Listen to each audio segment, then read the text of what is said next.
Question சொல்லுங்க. Square root 4x ம் to the power of 4 plus 9x. ம் minus two X. வெளியில வந்து minus 2x square. ஓகே. டைரெக்டாக லிமிட் சப்மிட் பண்ணால் அன்டிட்டர்மைன் பார்ட் வருது. அதனால் என்ன பண்ண போகிறோம், காஞ்சுகேட் மல்டிபிகேஷன் பண்ணுறோம். கான்ஜுகேட் மல்டிபிகேஷனுங்கிறது என்ன ஆகும், 4x4 plus 9x minus 2x square into 4x4 plus 9x, so root இருக்குது, plus 2x square divided by root of 4x power 4 plus 9x plus வெளியே 2x square. இப்போ நீங்கள் சொன்ன மாதிரி இது a plus b a minus b into a plus b format இருக்குது. So அதனால் என்ன பண்ண போகிறோம், limit x tends to infinity, root எடுக்கும்போது என்னவும் கேன்சல் ஆகிடும், a ஸ்கொயர் மைனஸ் b ஸ்கொயர்னால. அப்போ நீங்கள் போட்டது correct, 4x4 plus 9x minus 2x square whole square வரும். அந்த ஸ்டெப் நீங்கள் கரெக்டாக போட்டிங்க.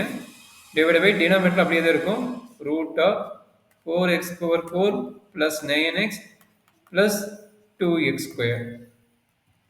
ஸோ இப்போ இங்கே என்ன பிரச்சனை நடக்குதுன்னு பார்த்துங்க. இங்கே தான் உங்களுக்கு இதுலேருந்து தான் இது வரைக்கும் சூப்பராக போட்டிங்க, இதுலேருந்து உங்களுக்கு கொஞ்சம் ப்ராப்ளம் ஆச்சு, கொஞ்சம் கேர்ஃபுல்லாக பார்த்துக்குங்க.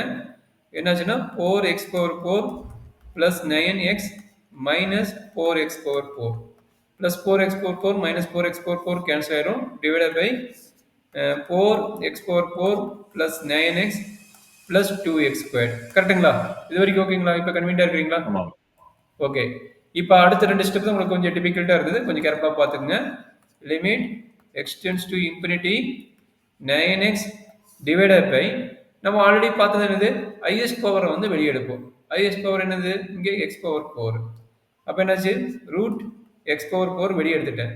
அப்போ என்ன நடக்குங்க, எக்ஸ் பவர் 4 வெளியே எடுத்துட்டா இங்கே என்ன கிடைக்குது, ஆல்ரெடி 4 இருக்குது. இந்த இடத்துல எனக்கு நமக்கு 4 இருக்குது, அதனால் நான் 4 எழுதிட்டேன். 4 ப்ளஸ் இங்கே 9x இருக்குது, அப்போ 9x பை எக்ஸ் பவர் 4 எழுதிட்டேன். வெளியே நமக்கு என்ன இருக்குது, 2x ஸ்கொயர் இருக்குது. கரெக்டாப்பா? எனர்ஜி டவுட் இருக்குதா? இல்லை. சரி, இது என்னவும் எக்ஸ் பவர் 4 ரூட்டு, அப்போ இது ரெண்டையும் கட் பண்ண என்ன கிடைக்கும், எக்ஸ் ஸ்கொயர்னு கிடைக்கும். கரெக்டுங்களா? இதில் எனர்ஜி டவுட் இருக்குதா? இல்லை. அப்போ என்னங்க, 9x by x squared into root of 4 plus ஒரு எக்ஸு கட் ஆயிரும், கியூப்னு வரும். அப்போ 9 by x cube plus 2x ஸ்கொயர்னு வருது. கரெக்டாப்பா? ஆமாம். சரி, இந்த ஸ்டெப் தான் உங்களுக்கு டவுட்டுன்னு நீங்கள் நல்லா பார்த்துங்க. இது மல்டிபிகேஷன், இது மல்டிபிகேஷன், இதில் ஒரு எக்ஸ் ஸ்கொயர் இருக்குது. இது 2 இன்ட்டு எக்ஸ் ஸ்கொயர்டு, இந்த 2க்கு இது மல்டிபிகேஷன், இதுலேருந்து ஒரு எக்ஸ் ஸ்கொயர் இருக்குது. கரெக்டுங்களா? நான் ஆல்ரெடி ஒரு ஃபார்முலா கொடுத்து நீங்கள் அக்செப்ட் பண்ணிட்டீங்க. என்ன formula, x squared into root of ax plus B plus c x squared. இதுலேருந்து நம்ம எக்ஸ் ஸ்கொயர்டு வெளியே எடுத்து என்ன வரும்னு நீங்கள் அக்செப்ட் பண்ணீங்க. எக்ஸ் ஸ்கொயர்டு வெளியே எடுக்கிறேன், அதனால் என்ன கிடைச்சது, root of ax plus B plus C வருங்கிறது ஓகே சொல்லிட்டீங்க. கரெக்டுங்களா? இந்த ஃபார்முலா உங்களுக்கு டவுட் இருக்குதா? இந்த ஃபார்முலால இல்லை. எக்ஸ் ஸ்கொயர்டு வெளியே எடுக்கும்போது இதுதான் ஃபார்முலா. அப்போ நான் என்ன சொன்னேன், இதில் ஒரு எக்ஸ் ஸ்கொயர்டு இருக்குது, இதில் ஒரு எக்ஸ் ஸ்கொயர்டு இருக்குது, நான் என்ன பண்ண போகிறேன், வெளியே எடுக்கிறேன், எக்ஸ் ஸ்கொயர்டு வெளியே எடுக்கிறேன். அப்போ என்ன வரும் சொல்லுங்க பார்க்கலாம். That is equal to limit x tends to infinity 9x by x squared வெளியே எடுத்தாச்சு. அப்போ என்ன கிடைக்கும், வெளில root of 4 plus 9 by x cube plus 2x squared. இப்போ டவுட் இருக்குதா தம்பி? இந்த ஸ்டெப், இந்த ரெண்டு ஸ்டெப் தான் டவுட் கேட்டீங்க. இந்த ரெண்டு ஸ்டெப் நல்லா அண்டர்ஸ்டாண்ட் பண்ணீங்க. டவுட் இருந்தா சொல்லுங்க. அந்த எக்ஸ் ஸ்கொயர் வெளியே எடுத்துட்டா அந்த 2ல எக்ஸ் ஸ்கொயர் இருக்காதுல? ஆமா, அது இருக்கு, அதை நான் மிஸ்டேக் பண்ணிட்டேன். ஓகே, கரெக்ட், ஆல்ரெடி இதாச்சு. இப்போ ஓகேங்களா? ஓகே.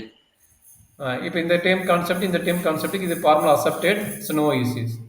அப்போ என்னாச்சுன்னா, இப்போ பார்த்தீங்கன்னா இதுவும் கட் ஆயிரும். அப்போ என்ன கிடைக்குது, limit x tends to infinity 9 by x into 1 by root of 4 plus 9x cube, வெளியே வந்து ப்ளஸ் 2. இப்போ லிமிட் அப்ளை பண்ணுங்க. லிமிட் அப்ளை பண்ண கிடைக்குது 9 by infinity into 1 by root of 4 plus 9 by infinity cube plus 2. இப்போ இதுபடி என்ன ஆகுது? இந்த டேம் என்னாச்சு? இந்த டேம் 0 ஆயிடுச்சு. இந்த டேம் 0 ஆயிடுச்சு. நமக்கு கிடைக்கிறது 0 into 1/√4. √4ஓட value 2 + 2 that is equal to 0 into 1/4 that is equal to 0. That's all. ஃபுல்லாக ஓவர்வியூ பார்த்துக்குங்க. எனர்ஜி டவுட் இருந்தால் கேட்டுங்க. உங்களுக்கு ரொம்ப டிபிக்கல்ட்டான ஸ்டெப்பு பார்த்தீங்கன்னா இந்த 2 ஸ்டெப்பு தான் ரொம்ப டிபிக்கல்ட்டாக இருக்குதுங்கிறீங்க. இந்த 2 ஸ்டெப்பு கொஞ்சம் இன்னொருக்க பாருங்கள். டவுட் இருந்தால் நான் எக்ஸ்பிளைன் பண்ணுறேன். சரியாப்பா? Bruno? This video sponsored by Buy Mode Shopping App. Thank you.